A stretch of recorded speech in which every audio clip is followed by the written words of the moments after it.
Приглашаем всех желающих совершить увлекательную экстремальную морскую прогулку на скоростном катере «Стелс» из Узбекистана на следующий рейс.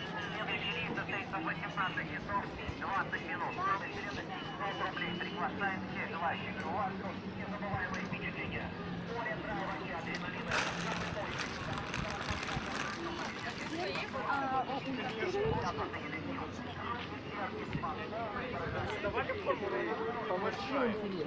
Он, по крайней мере...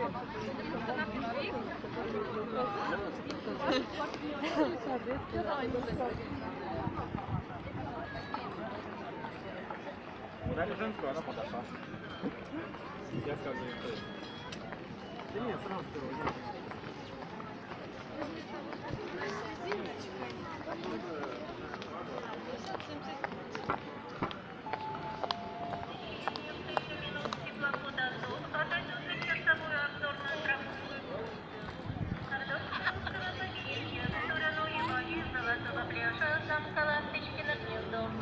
Приглашаем всех желающих в кассу номер 5. Через несколько минут отправления. Касса 5. Теплоход «Азов».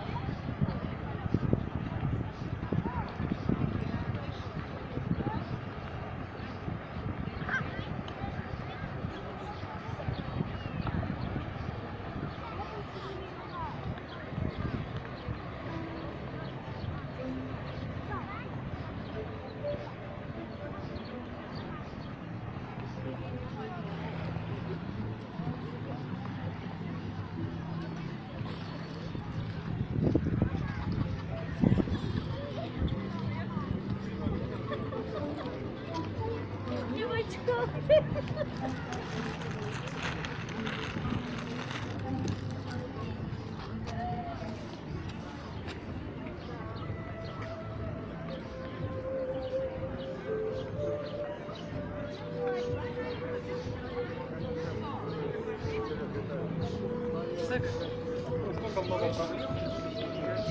Видят, что стоят.